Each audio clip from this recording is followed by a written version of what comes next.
My brother, my sister, God bless you. Today we are going to learn a very special lesson from the Word of God. And today is our topic is very special. And my beloved sister and brother, today our subject is authority of true believers over Satan. So we'll see now from the Word of God that the true believers who believe in Jesus Christ, who have repented their sins, who believe in Jesus Christ and who follow Jesus Christ and who obey, who are obedient Christians, true Christians, true believers, that authority is with them. So Jesus Christ has given us authority because he conquered Satan, death and sin, and he lived a righteous life. And he was victorious. He conquered everything. He conquered the world. So he gave authority to his believers, the true believers. And we see in Bible, when Jesus left this world, he gave this authority to his disciples first of all. But he also gave his authority, all authority, to believers, the people who will come after the disciples, just like we are, the believers. So there are many verses, Bible verses I would like to mention. So beloved brother and sister, today we are proclaiming the powerful, biblical and life-changing truth. True believers in Jesus Christ have authority over Satan. It's very special, no? And we must exercise this authority through the Word of God and through obedience, to forgiving each other, to living obedient life, to living holy life. And the holy people who love God, they have such authority. So that is very powerful. This authority is not human, not emotional, not psychological. It is spiritual authority given directly by Jesus Christ. So Word of God has not changed.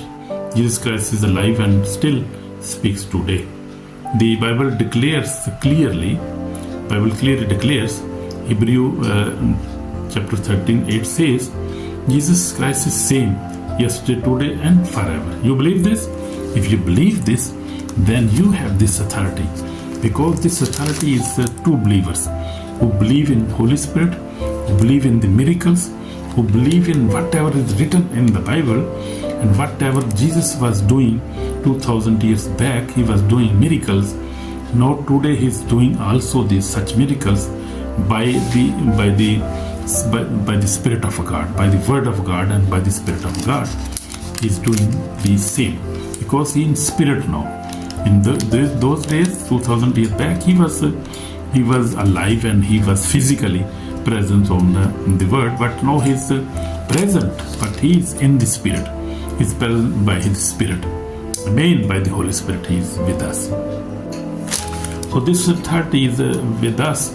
So first of all, he gives authority in Luke 10:19, and the Bible says, Jesus said, "Behold, I give you authority to trample on serpent and scorpions, and over all the power of enemy, and nothing shall any means hurt you." So nothing shall be any means hurt you. So that is true, and I have been exercising this authority from many years now. And I have been casting demons, praying for the sick, and God is this authority is really a practical authority. And every day I use my authority because we are children of God. If we believe in God, then these promises, Bible is for us. Promises are for us. We must claim our promises with faith. This is all about faith. Amen. God bless you. So you must have a strong faith.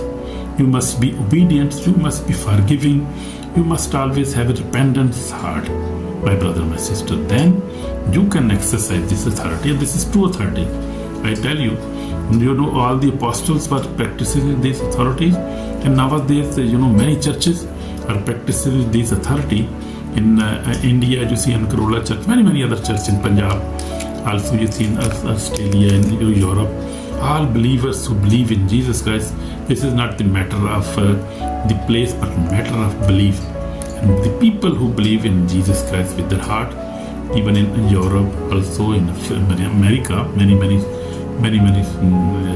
strong men of God have been are there and were there, like you see Benny and Billy Graham, many are there still working, and they are also doing these miracles still, and they are exercising their authority now.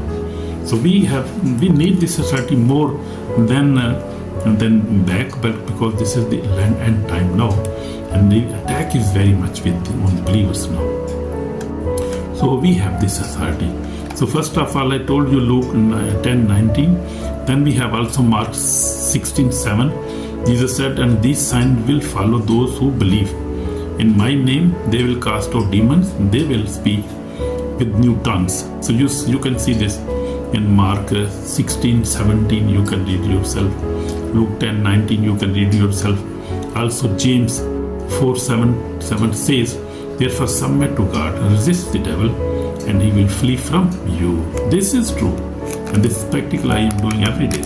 I am practicing every day. So this message is especially for believers, for who believe in Jesus Christ, and they never know what authority they have, what promises they have in the Bible for them, what defense they have.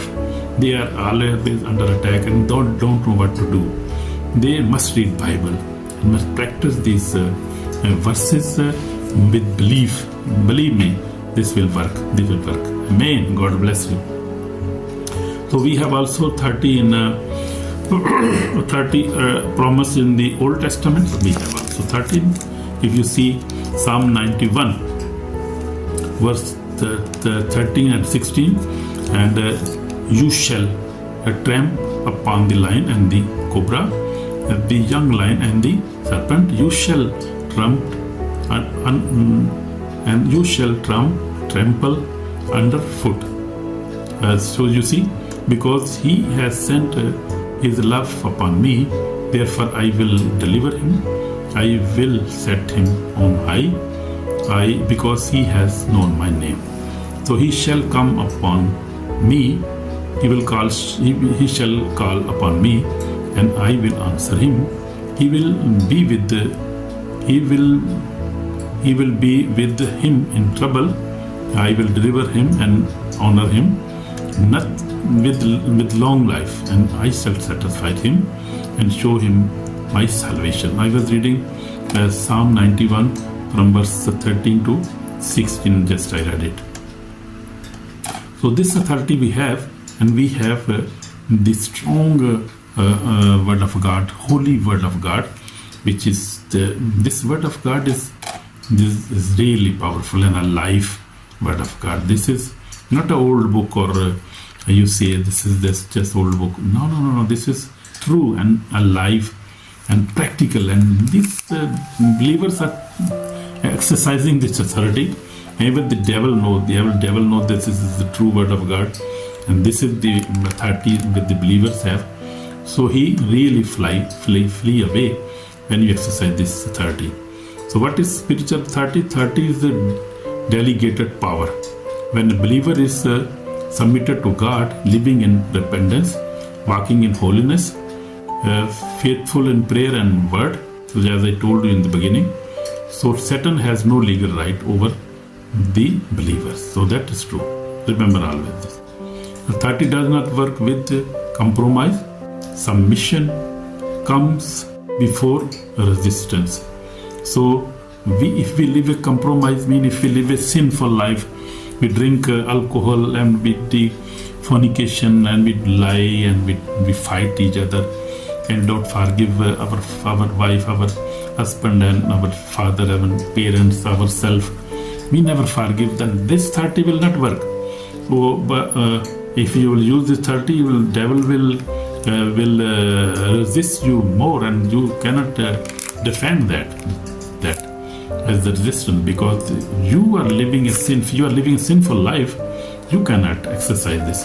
This authority is only for believers.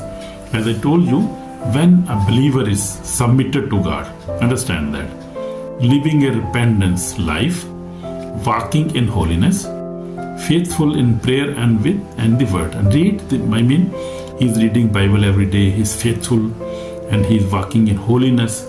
Never drink alcohol, never even beer, never in wine, never drink anything, alcohol things.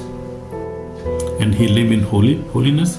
He live a repentance life, and he is submitted to God. And then he has such authority. He can only exercise this authority. And we see Jesus Christ's life. We'll see two examples from the life of Jesus Christ. Two examples from the life of Jesus Christ. Jesus cast out demons with authority. Jesus never begged demons. He never negotiated. He commanded, and they obeyed. They recognized his authority immediately, because before Jesus started his ministry, we see he fasted 40 days and 40 nights, and he was obedient to God, word of God. He was obedient to his Father, obedient to the Holy Spirit instructions, because Holy Spirit was in him. So we see, and he was a holy man, a righteous man, and he was using this authority. So he has given us same authority, as a believer, as a child of God, even if we are son of God. So Jesus gave authority to disciples. We see Jesus sent his disciple out with power over unclean spirits. When they returned, they testified that even demons were subject to them in his name. Authority flows from relationship and obedience. That is very important. Please note that. Old Testament, we see David and Goliath. David did not rely on size, armor, or experience. I come to you in the name of the Lord of hosts. So very wonderful. You see, he was very brave of man, very brave man of God. So he came in the name of Lord of hosts. Amen. David understood spiritual authority, and the giant fell. Victory belongs to those who stand in God's name. Amen. So always we have to use this authority in the name of Jesus. And I tell you, special thing. The authority is especially in the name of Jesus, in the blood of Jesus, in the power of the Holy Ghost. That authority is a wonderful authority we have also the authority in the Word of God we have. If we read the Word of God and we use Word of God in our prayer, always meditate on the Word of God and pray biblical prayer. Always mention the Word of God in your prayer. So my testimony is also the same. Beloved, I have been walking with the Lord 46 years, repented in 1974, and through my many trials, I walk in persecution, attacks. God kept me faithfully, and that is a wonderful testimony. So God is very faithful to me and all who believe in Him with your heart. Amen. God bless you. So reality of spiritual warfare. The enemy is not happy with your prayer life, your Bible reading, your fasting, your spiritual growth. Enemy is not happy because enemy is he knows when he is powerful in spirit. He live a holy life. He read the Bible. He is fasting, and so he know very well. So resistance is proof that authority is active. So we have active authority with us. So warning for the soul now. If someone hears this truth and still chooses sin, unforgiveness, disobedient, rejection of Jesus Christ, this is very serious then. There is serious consequences of the day of judgment. So my brother, my sister, you cannot reject Jesus Christ. You cannot live disobediently. You cannot live an unforgiveness life. You cannot live in sin, my brother, my sister. You cannot afford that because the last day is on hand and Jesus Christ is coming very soon. So we have to live an obedience life. Amen. God bless you through this sermon, and repent. Please repent. This is call of repent for us. So I will pray for you now. We have to repent from fear, compromise, hidden sins, and doubt. These are the sins we have to ask for forgiveness. And I will pray for you. Submit your life fully to Jesus Christ. door of salvation is still open, but it is not remain open forever. Remember this. Door of salvation is still open. So I will encourage you to repent and to live a holy life, and also love the persecuted Christians all over the world, like Pakistan, Nigeria, Syria, Saudi Arabia, Sudan. There are people are persecuted. Pray for them, please. Help them if you can. So finally, we see in Jesus Christ, we have authority, because I am not a victim, I am an overcomer. And finally, in Jesus Christ we have victory, and we are victorious. We have authority. We have overcome by the help of Jesus Christ. So I tried upon a lion and a serpent and overcome every power of darkness. The Lord delivers me and show me His salvation. In Jesus' mighty name we pray. So this is our prayer now. We'll pray for you. Lord Jesus, we come before you. We ask for forgiveness. Forgive us, Lord Jesus, and give us with your Holy Spirit. Give us power and give us holy life, obedience life. So though we can, Lord Jesus, we can live a victorious life, and we can practice our authority, Lord Jesus. Help us to practice our authority and fill us with the Holy Spirit, and give us holy life. In Jesus Christ's name, forgive us. So, and also wash us with precious blood. Save our soul today. In Jesus' name we pray. Amen, amen, amen. So my brother, my sister, God bless you. And always live a victorious life. Don't worry about it. Don't fear. Because fear, unbelief, and doubt is from God. If you are a true believer and you live holy life, then also look, if there is a fear is from the devil. Don't fear about anything, any situation. Don't have an unbelief heart, and don't even doubt anything, because God is with us, and His promises are true, and His promises are holy, and these promises are with us. God bless you, my brother, sister. In Jesus' name, amen.